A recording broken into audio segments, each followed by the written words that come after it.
And we're going to bottle that energy. We're going to bottle Elijah and we're going to start selling.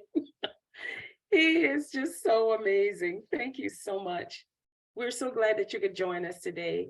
But for those of you who've been meeting with us right along, you know that in the beginning, we always do land acknowledgement, and the day is no exception. So I'll just get right to it. We honor the land as the Creator intended, in that we commit to keep it clean and support efforts to make it safe for all. We can show honor to the native keepers of the land by recognizing the value of their culture, by learning the truth of their history and how it shaped this great country. So again, thank you all for joining us. We knew that this topic would probably garner a lot of registration, and it has. And we're so glad that you're here to join with us to listen to one of our favorite presenters.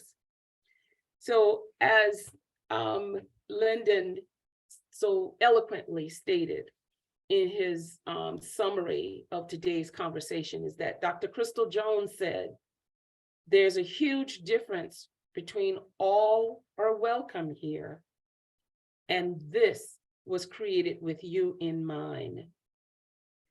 What we will hear today from Lyndon is he will talk about from policies to written and oral communication. I could go on, but we only have an hour, and you really came to listen to Lyndon. So Lyndon Cudlitz has 20 years of experience in LGBTQ plus services and provides training and technical assistance for schools, healthcare facilities, businesses, and nonprofits. Additionally, Lyndon is a former children's rock climber instructor and spent 10 years as a firefighter EMT, and has founded and directed youth leadership. So without further ado, Lyndon has let himself onto the platform, and he's ready to answer all your questions and to present this phenomenal presentation. So thank you. So Lyndon, the floor is yours. Thank you so very much, Fanny. I always really love joining this group because there's such rich conversation and questions. Somebody please let me know if you cannot see the the presentation right now. It should be up. Okay, great. Fantastic. So really, like Fanny said, we've got a short amount of time. As always, we got so much to cover, and there's no way that we are going to cover all of it. So I at least want to say, yes, you heard my bio. I am joining you from upstate New York. I'm in the Albany area, and I provide training and education for all sorts of groups, businesses, organizations, healthcare providers, etc. I will leave you with my contact info at the end of this, but I get to work with a lot of different types of folks. One of the things that I want to kind of start off with today is bringing back that quote that Fanny just read off. And I really appreciate it's one that I really hold with me when I do my work, because I find that a lot of people have this fantastic, beautiful intention, but often struggle to back that up with action, right? So we can slap a rainbow on the door and say, oh, we welcome everybody, you know, we're accepting of everybody, we support everybody.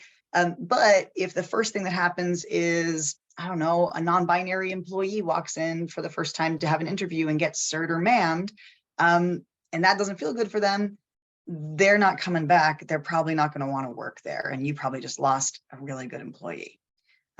So what we're going to be looking at today is how we center the needs of the most marginalized folks within LGBTQ communities, so that actually we better serve everybody else. And I'm going to give just an example here that I like to start with in many places. When we think about bathrooms, for example, and I'm going to say this real quick. I'll let you in a little secret. You've been sharing bathrooms with trans people your entire lives, and you've probably been fine. So you're already doing it. One of the ways that we can improve experiences within workplaces and all sorts of public settings for transgender, non-binary folks, et cetera, gender non-conforming people, is to have single user restrooms that are available, have non-gendered single user restrooms. And so if we design places with that, or we convert rooms into that, that not only better serves those people, and just a quick reminder that transgender people do get to use men and women's rooms in the way that feels best for them. I want you to trust that if somebody's in the bathroom and they don't realize they're in the wrong one, they're probably in the right one. But if we make those bathrooms accessible in non-gendered single user ways, not only do those folks benefit, right? But that's good for families who have kids of different genders. You don't have dad dragging his daughter into the men's room so that she doesn't get left on the outside. People with disabilities who have personal care attendants with a different gender, they get to use that space, right? And I think we can all agree it can cut down on lines, and that is fantastic for many folks. And in the workplace, if I'm going to be honest, none of us really like to go to the bathroom while we're staring at the shoes of our boss in the stall next to us. So we all benefit when we create a space with the people who need it the most in mind. So with that said, I'm going to kind of start off by just talking about some hiring practices and orientation related practices to kind of get your juices flowing. And I've phrased these in kind of an assessment, a question mode for us. So some things to think about. Does your agency post an affirmation statement at the bottom of your job description? So I know that most of us have non-discrimination statements, or we do that because we copy the one that's in the law where we are.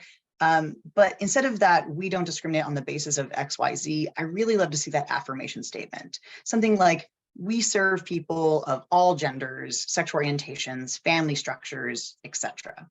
And that really is an indication that an agency has given thought to this, right? That they're not just following the basic law, but they really are trying to do something, I don't know, more active than that. One of the things that I like places to think about is, have you removed degree requirements for all positions where they are not absolutely necessary? And on its surface, this doesn't seem like an LGBTQ related thing, but we know that many LGBTQ people struggle, for example, in high school. That means they struggle to finish high school, or they struggle to finish college. I am somebody that comes into this work without a college degree. There are a lot of reasons why I wasn't able to complete college and get a degree, and dealing with harassment in my dorm was one of them. We miss out on a lot of amazing people when we post degree requirements that aren't absolutely necessary. Now, you're a doctor, you're a licensed clinical social worker, those need degrees, yes. But I know plenty of executive directors that don't have them, and they're doing great. So if you're thinking, well, I want to expand my my application pool so that I have more of XYZ kind of person to choose from, this is going to be a big part of making that shift. So next question, are your candidates assessed for their competency, their skills, their comfort in serving LGBTQIA youth and families? And one of the ways that we can do this is during the interview process, ask a question like, tell me about your experience working with LGBTQ families or children. And paying attention to how they respond rather than the exact words, I think is pretty important. If somebody kind of stutters over that or they're struggling with it, they feel really off-put by it, that may be an indication that there is a level of discomfort there. If somebody says, oh yeah, I have a ton of experience working in that field, that's a fantastic candidate.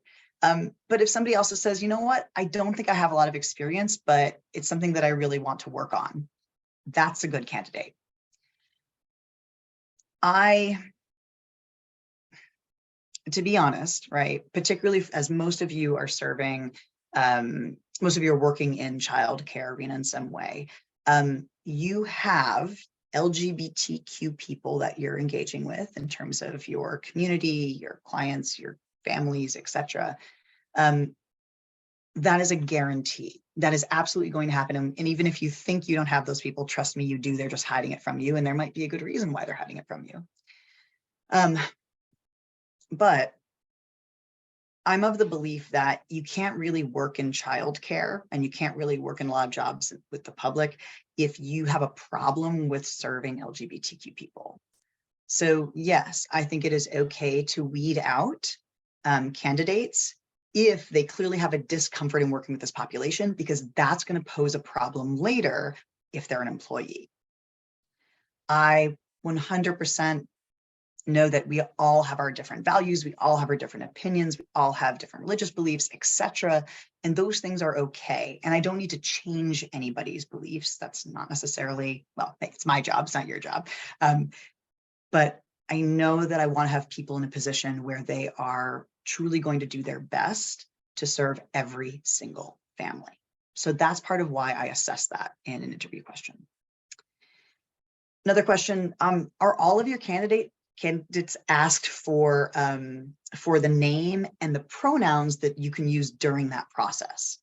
And that is something simple as you're setting up an interview, for example, you might say, hey, can you meet at this day, this time? Also, we just want to check, and we do this with every single new employee that we hire, etc. Every person we interview. What name would you like us to use during the interview? And what pronouns would you like us to use when we're referring to you? For example, should we refer to you as he, him, she, her, they, them, or something else? And so what's fantastic about this is that, first of all, you have accurate information in how that person wants you to refer to them. And that's not a transgender specific thing, right? That may be somebody whose legal name is Jonathan, but they really prefer to go by John in the workplace. And so we need to know that. That's going to put them at ease. That's going to actually make them like you as a company, as an agency, as an individual more. But it also sends a clear message that, hey, we care about this. We care about getting your name right. We're asking about pronouns, which means we probably have had some education around working with transgender folks, and we want to get that right. And so it's communicating a priority and a value that you have, while also making sure that you are conducting your work accurately, right?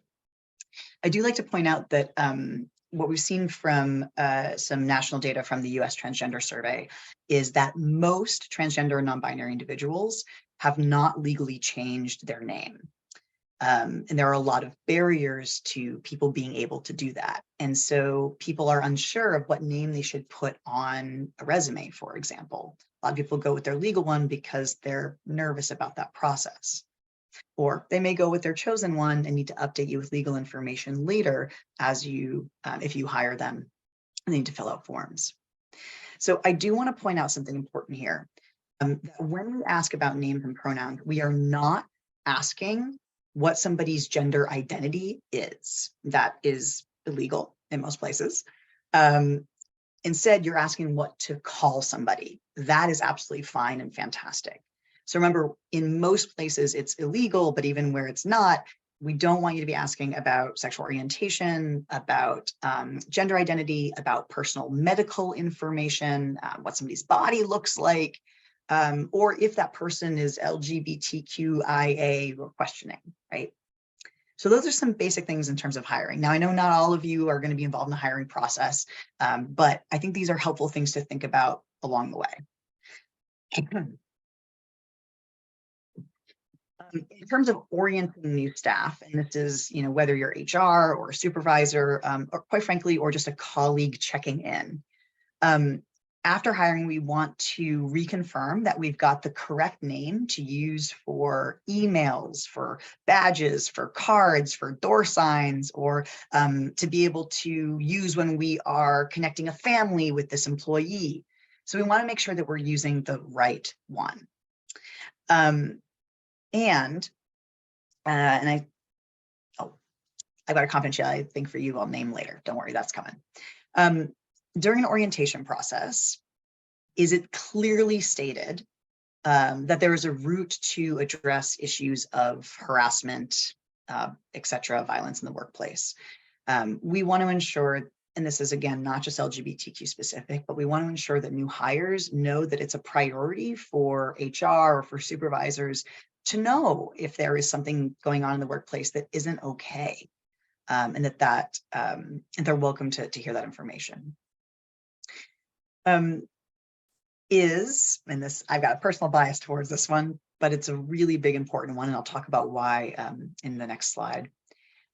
Is LGBTQ training required as part of the orientation or within about a month of hire? And this is really key, and I'm going to emphasize this later again. But this sets the tone, it helps set some values, and really we want to make sure that people are kind of starting off with what they need in order to do their job well, so that they kind of reduce their mistakes, which could also be a liability to you. And I say required because it's really easy to have a training on LGBTQ topics that is optional. I mean, quite frankly, as a trainer, I would much rather have people in the room who choose to be there. It's a lot easier on me. But that means that the people who are often needing it the most aren't in the room. And so those are the people who continue to struggle or put an agency in a position of liability because they don't have the information, or they're doing something incorrectly, or they're doing something illegal without even knowing it. So I'm really a big fan of ensuring there's training. Now, if you're a tiny agency, partner up with another one and reach out to a trainer in your area. If I'm not the right person for you, I'm really happy to refer you on to a colleague. I've got a lot of amazing people in my life who do this work as well, and I want to make sure you've got the right one. And similarly, during that orientation process, are new hires informed of the laws that are in the area, as most people don't always know them, and informed of the expectations and values of the agency. So we want new employees to understand that it is a priority for a place to serve all families and to ensure that everybody gets equitable access to those services.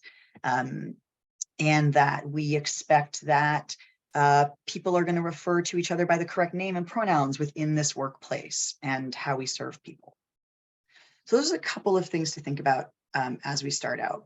One of the things that I want to say now, if I don't get to it later, is that you as an agency, quite frankly, wherever you are in it, whether you're in a position of a lot of power or you've got only a little power, but you've got the ability to kind of nudge others and make suggestions, your agency has the ability to set up policies that are really considered best practice, even if your state doesn't have those laws in place. Now, you of course can't have any policies that go against state laws. But for example, if there's no law on the books for not discriminating against people because they're trans or based on gender identity or gender expression, your agency can still have that, and that sets the tone. I would also say that even if you're in a state like New York, where I am, where we have some really solid protections for things and really important guidelines that say where you, for example, what you should do with bathrooms, what you do with names and pronouns, what you do in confidentiality, we're super well protected in New York State. And if those protections were to ever go away, if that law was to be overturned, I want every single employer to have these policies in place so that your employees don't have to worry. And it sends, again, a clear message that your place of work is taking this seriously, even if the law doesn't.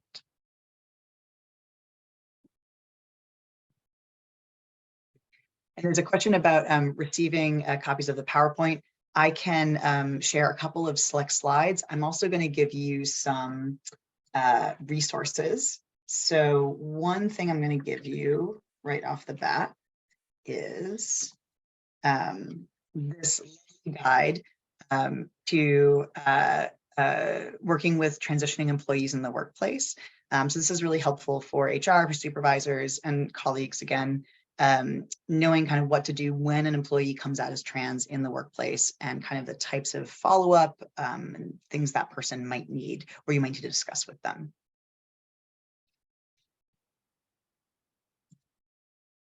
Okay.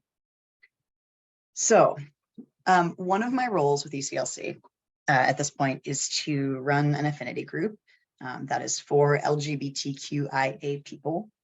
And we met recently, and and listening to people talk about their challenges in their workplaces, I heard a lot of things come up that really were disheartening. I heard things come up that quite frankly were a little appalling, and things that people really wanted and needed from their employers. So what I've got for you is the things that people working in early childhood education shared in terms of what they want and need from their employers. So some of their experiences have been things like just feeling really alone in their workplace. They feel like no one understands them. And though I'm talking about all the hard things, they shared that, there's also a lot of joy in being LGBTQ, and it's sometimes hard to acknowledge that joy when they are alone in the workplace. I like to make a recommendation here that it is important to, for example, ensure that, again, every family is being cared for, or every person you're serving is being cared for. And sometimes it is really easy for us to think, okay, I want to match this family with a person of a similar identity because they're going to be able to best serve them. And I think there is a lot of truth to that in many ways, but we also can't pass off all of the LGBTQ families onto a known LGBTQ staff person for them to be the case manager, for example. That puts a lot of pressure on those people, and it lets other people, other employees off the hook. So yes, identity does matter in terms of who we're serving, and everybody needs to be able to best serve every person and every family. I've got some sad ones for you. I had a couple of folks mention that they've been told by their staff and supervisors to not use books or images with same gender parents. Some were told that those were inappropriate. And this, I'm sad about this. This is hard for me because there's nothing inappropriate about really any type of family, whether that's single mom or grandparents are raising kids or community is raising a kid together. It is important that children have access to all types of representations of families because that's their family. And, right, not only do we want kids to be able to see their family represented in the materials they're seeing, or to see potential families engaging with us represented in materials we put out, but we also want kids to be able to have a window into the reality of other people's families. If we only show, for example, this idea of a nuclear family only being a man and a woman who are married and have kids, then that means that kids subconsciously learn that that is the only right way a family should exist. And when they come across somebody who has a different type of family, that becomes noticeable. It becomes an issue or becomes a problem, becomes something they question. Whereas if we are really giving kids an accurate representation of all of the families around them, then, well, they navigate the world better and they turn out to be the kinds of good friends that we want to interrupt things like bullying, right? I want to raise kids, if they're not LGBTQ, to be kind to LGBTQ people. So that's part of why that's so important. It's not inappropriate to have those things, and it is absolutely best practice to be ensuring that there's a variety of books and images that will also communicate a lot about what type of agency you are in terms of an employer. Someone shared that after they transitioned, I think socially, so they came out as transgender within their workplace, they started going by a new name. The families that they'd been working with for years in the field no longer wanted them in their homes. And that clearly was really upsetting and really hard, right? this person hasn't changed. They are the same human being. They've been serving this family. They do it well. But there were families who no longer wanted them around because they were transgender. Now, as an employer, should you go tell that family that they should still accept them? No, quite frankly, if a family doesn't want to work with a trans person, probably the trans person doesn't want to be there either. But talking about that with the employee, having some empathy is really important. And talking with them about what they individually might need moving forward is helpful, right? So they need to be asked how it should be handled, how it can be addressed. Now, they may not have all of the answers, and you may not have the answers, and I may not have all of the answers, but at least having that conversation to figure out where an action can be taken is important.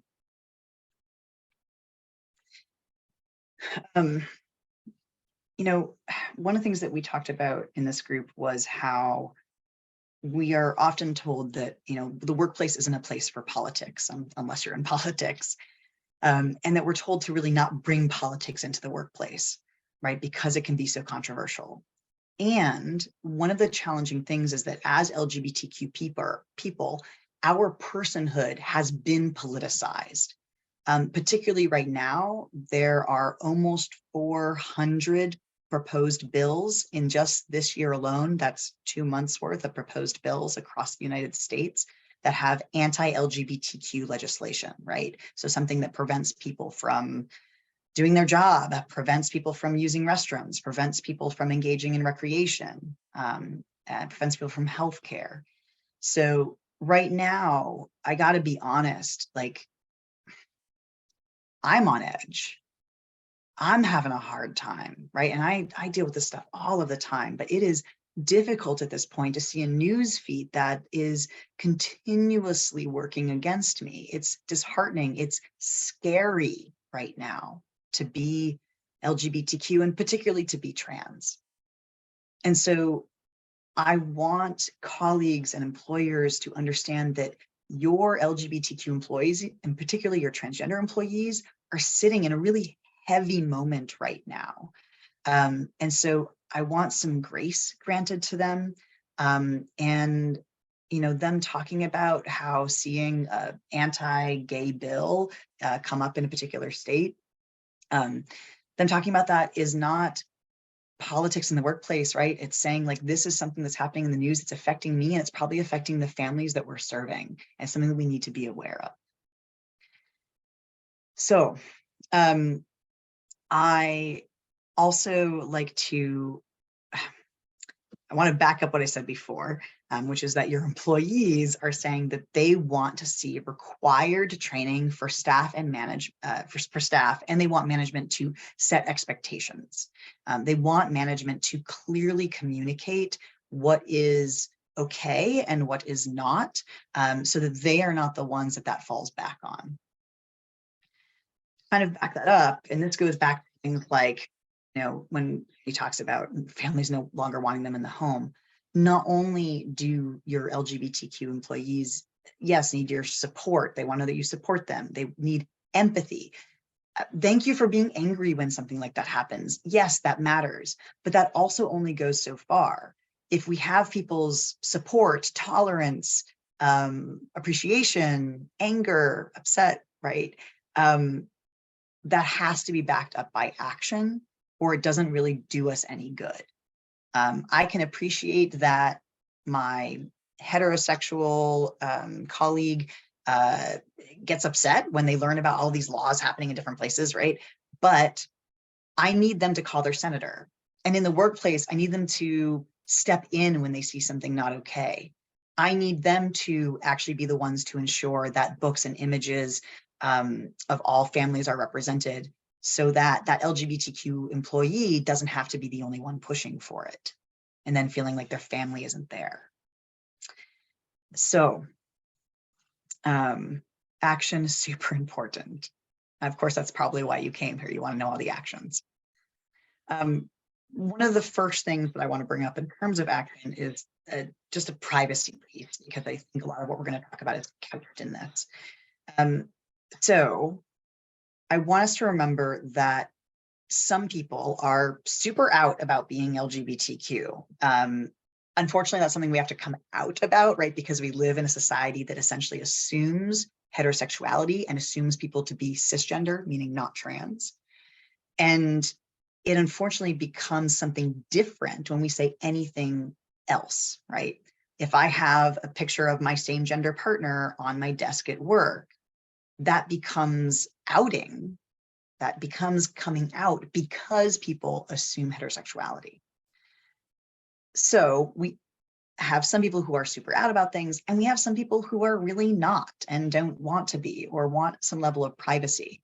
There are plenty of people, for example, who might be of like transgender experience, meaning they were somebody who was assigned one thing at birth, but identify a different way and they are a different gender, but they don't necessarily need anybody to know that, or they don't want to identify as trans, and that's fine. I go into that more in depth when we have other types of trainings, but I want us to remember that everybody's in a different place with this, and everybody wants different levels of outness or different levels of privacy and confidentiality in the workplace. I might be super out about something in the rest of my life, but not out in the workplace, and that's the way I want to keep it. So it's really important that we absolutely do not disclose that somebody is LGBTQIA or something else similar without their consent and relevancy to share that information.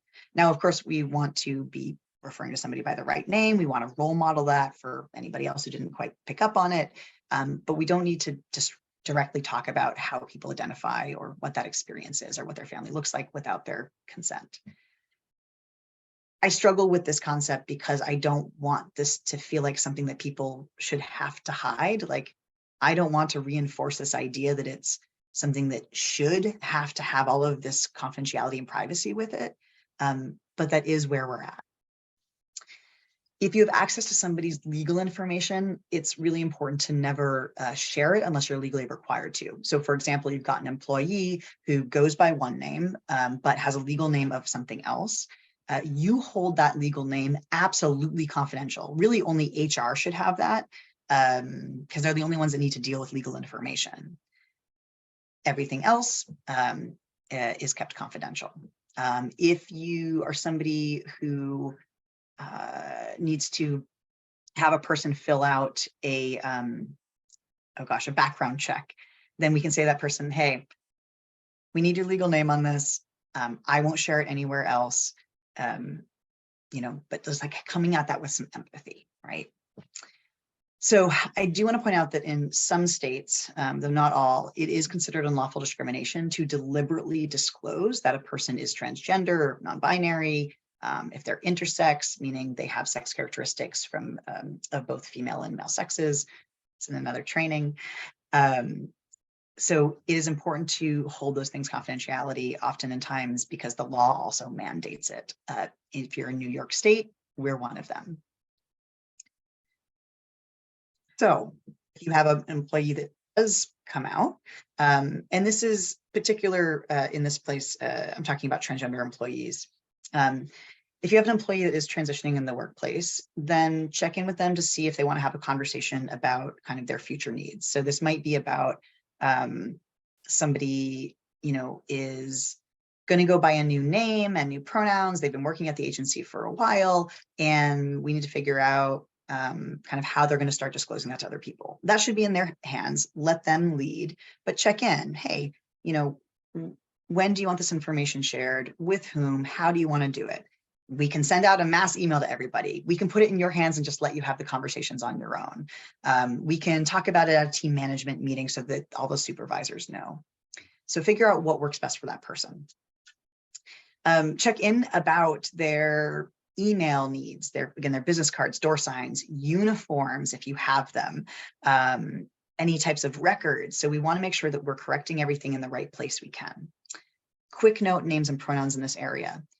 You should always default to using the correct, meaning what somebody goes by, correct names and pronouns wherever you can, and the legal information only where it's necessary. This goes both for your employees and for the people you serve, whether it's the families or the kids. Similarly, we know that Checks, for example, need to be sent to a legal name most often, but we might want to check in with an employee to see, how they want that addressed to them, if it's going to be sent home or if it's sitting in a public place. So for example, I was working in the LGBTQ center and we had a young transgender woman working there. And she actually come from our youth programs previously. I'd only ever known her by, I'm just going to say Susie. And I knew that she didn't legally have her name changed, but it was none of my business what her legal name was. We switched executive directors and the new one wasn't as up to date on appropriate ways of engaging with transgender employees. And no ill intent, right? Most of the time, this is not intended in any negative way, but we had a whole, filing rack, a big envelope rack of where our checks got put for those of us who didn't get direct deposit. And that employee's check, like everybody else's, was put facing outwards. So the name showed, even though it was in her specific mailbox.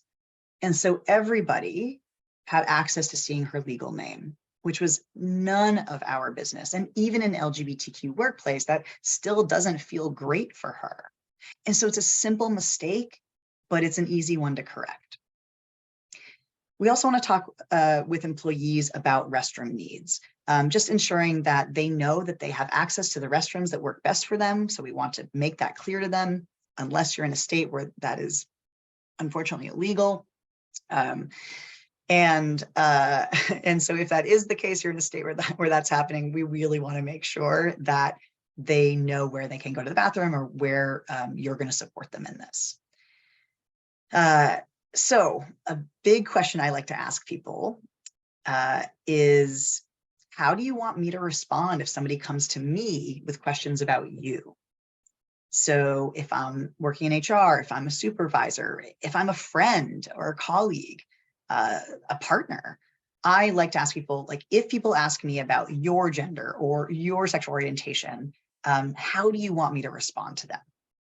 Do you want me to redirect them back to you? Do you want me to give information? Do you want me to say, I don't know? Do you want me to tell them it's none of their damn business? We can ask that. And the same should be for if families that people are working with in the community or whatever types of clients you're serving, what happens if they ask questions too? So that one is a really key thing that I appreciate. I really want to know how to respond.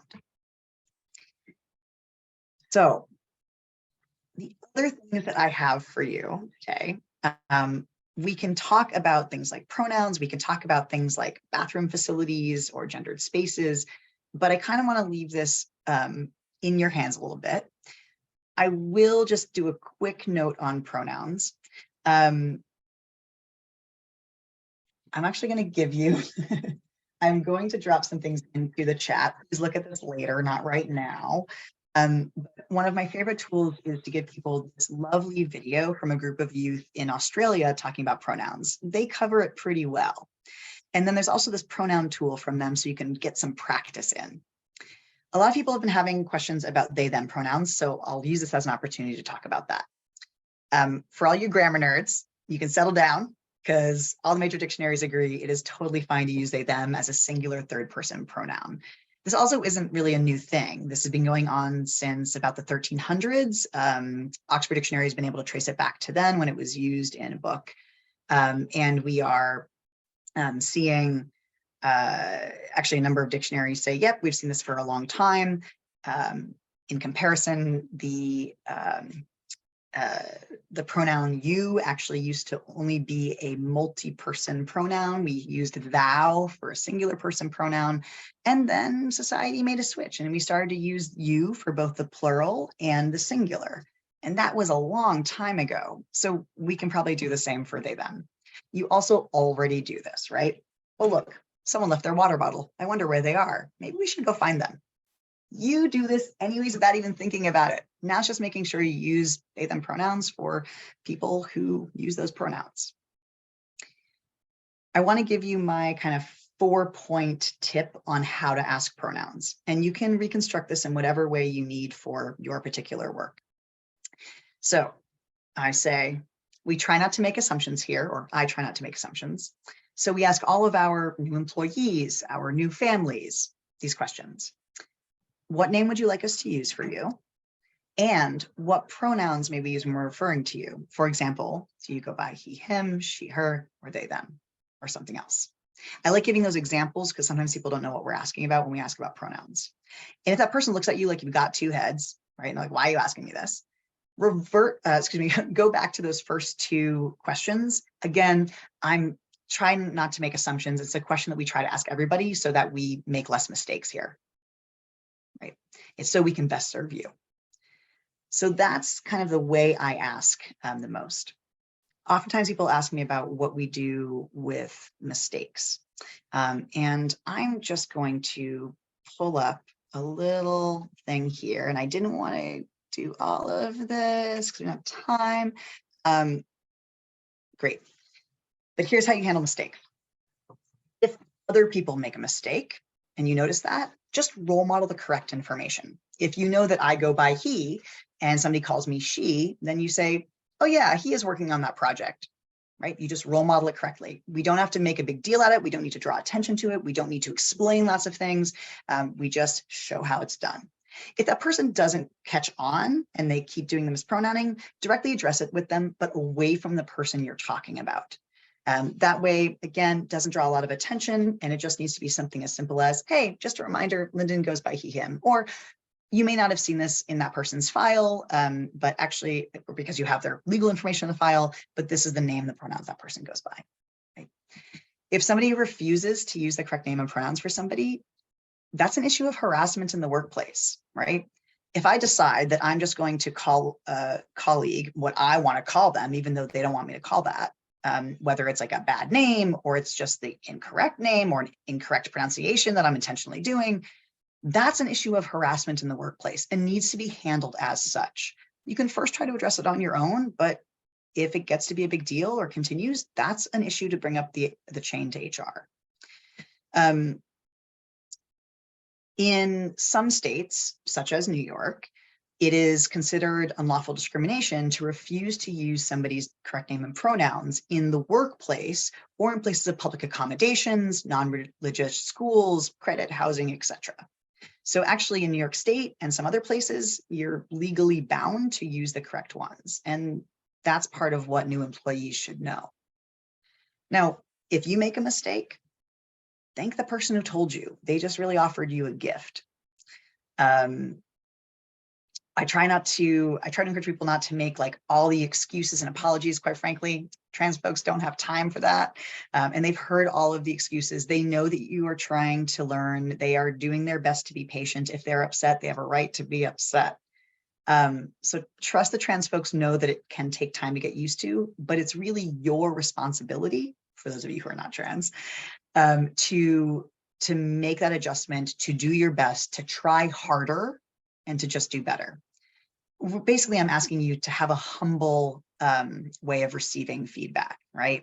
And I think, Fanny, we may have talked about this previously, but if I, accidentally do or say something that I didn't realize was racist, and then somebody tells me that it was racist, my response should not be, oh, but I'm trying to be a better white person and please be patient with me. And oh gosh, I didn't know. So like what I should do is, thank you for that. I'm going to work on that, or I'm going to do more research, right? And I just take that as humbly as possible. And I do better next time. So don't put that person in a place where they need to caretake for your emotions because you messed up. It's not their responsibility. Ooh, speaking of which, before I forget to say it, when you have LGBTQ employees, it's not their responsibility to be your educator about LGBTQ issues. That's mine. I basically get paid to be LGBTQ. It's a pretty cool job. But I do that so that there's less pressure put on your employees, the families you're working with, your friends, etc. So don't expect them to be your educators. If you're asking them to give a presentation about how to do pronouns just because the person is trans, that's not appropriate unless it's in their job title. And if it's not already in their job title, you need to give them a raise if they're going to add that to their job title. So hire consultants, hire trainers who know how to do this and have experience with it. Yes, if somebody wants to lend their information and their time, great. I want to support LGBTQIA people who do that. But it's not their job unless it's their actual job. I think it's also not too late to acknowledge mistakes. If you realize that you made a mistake as you're sitting through this training, you can go to somebody and just without making a big deal, say, ooh, you know what? I went to this training and I realized I messed up yesterday. Or I realized, like, right, you can say to your child, hey, I learned something new today. I attended a training and I realized that 5 years ago, I didn't really respond right when you told me about your new name, right? Or when you told me that you were bisexual. So I think it's okay to go back to those things, to say to friends, hey, I've been thinking I messed up. Do that as privately as possible so we don't draw attention. So that is, there we go. Just a few things on names and pronoun. I want to use the rest of our time, about 10 minutes, to open it up to questions that came into the chat and other ones that have come up for you. If you've got more questions, again, about pronouns, disclosure, being supportive, facilities, whatever it is, let's take this conversation where you want to go with it. So Fanny, Elijah, I'm going to bring you back on. What do we got for those questions? Well, the first question that I see in the Q&A box is, when would it be legally required to reveal that information to medical staff in case of emergencies or authorities? Oh, great question. So I would say, for example, if there's a medical emergency, it depends on the type of medical emergency. If I've got a broken arm, nobody needs to know what my body parts are. If I've got lower abdominal pain, that's a different story.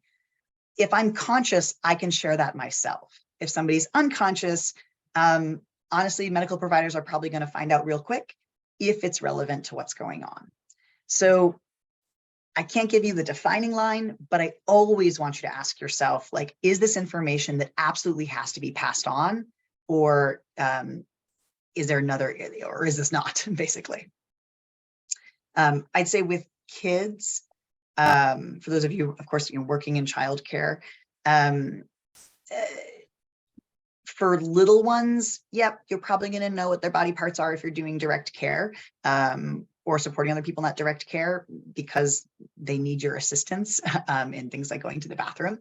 But honestly, as kids get older, it's none of our business as adults. We should not be concerning ourselves with the genitals of children. It's not our business. It's not ours to worry about. So that can be private information. Families will share with us what they need to share with us in order for us to take care of their kids. I want to put trust in those families.